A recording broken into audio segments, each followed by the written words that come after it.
Eu vou contar para vocês aqui uma pequena historinha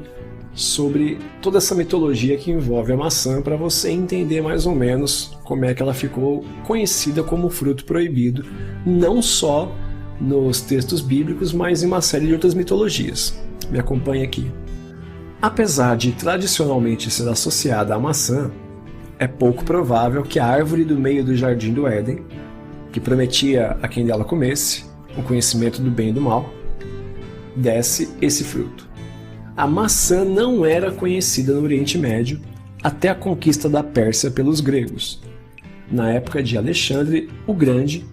quando diversos elementos da cultura e agricultura europeia foram introduzidos lá.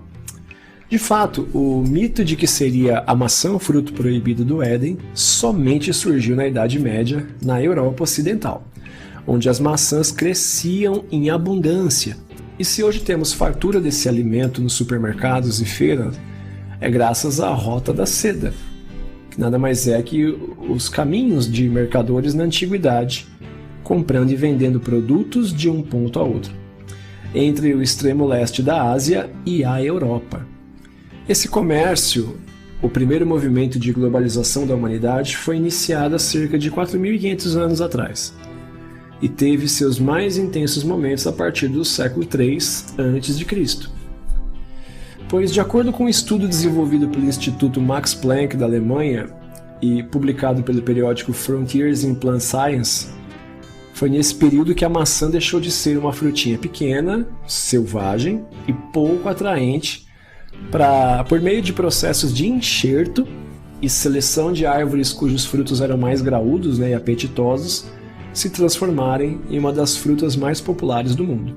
É interessante atinar que a maçã, então, na forma como a conhecemos hoje, é resultado de algumas experiências domésticas, experiências caseiras, feitas para melhorar o fruto e tornar ele mais agradável para ser comercializado. Para você entender mais ou menos a associação dessa fruta, a maçã, com o fruto proibido, sempre está associada ao pecado e algumas outras mitologias, é importante você entender o contexto da Idade Média, quando a igreja, da maneira como Constantino a deixou, ou a tornou, se levantou seriamente contra cientistas e médicos e interessados em ciência mesmo, em experiências, em poder entender as questões do universo de maneira não religiosa ou não espiritual. A igreja sempre viu isso com maus olhos. Você sabe que no período da Inquisição, por exemplo, qualquer pessoa que tivesse algum interesse por ciência ou por leis que regem o universo que não fosse através das escrituras sagradas, ela era perseguida, era morta, era datado como bruxo ou bruxa, era rotulado como feiticeiro, e aí a igreja matava, queimava, essa coisa toda.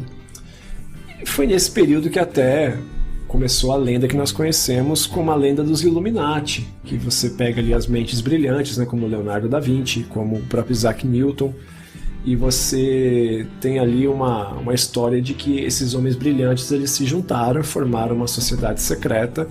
que estudava física, ciência, astrologia, astronomia, alquimia, tudo de forma escondida da igreja para não ser perseguidos ou não serem mortos. Até essas histórias, entre outras coisas, elas inspiraram, por exemplo, os livros de Dan Brown, quando ele faz exatamente aquele livro Código da Vinci, que virou um filme, e ele conta essa história da questão das sociedades secretas agindo nos bastidores da igreja e a igreja tentando calar essas sociedades secretas ou seus representantes. Então, esse mito de que uma maçã caiu na cabeça de Isaac Newton e ali ele começou a escrever a teoria da gravidade, que o núcleo da Terra puxa tudo para si, a maçã começou a ser associada como algo que atraía o homem para uma natureza pecaminosa.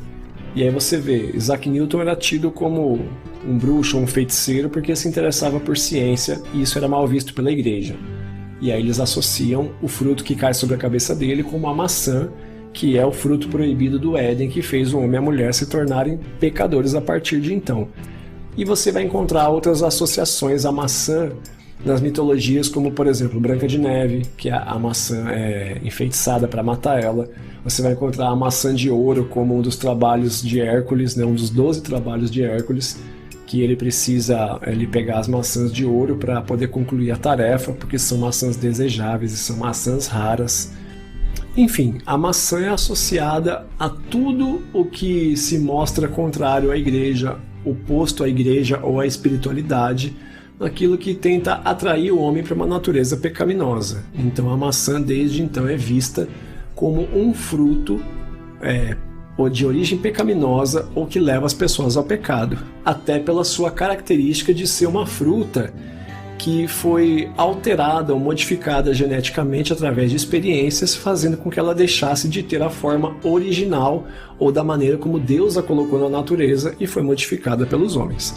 Então esse é um mito que gira em torno da maçã e porque às vezes é usado a maçã como um fruto que estava no Éden e que fez com que o homem e a mulher pecassem. Mas a Bíblia não diz para nós qual é o fruto propriamente, ok?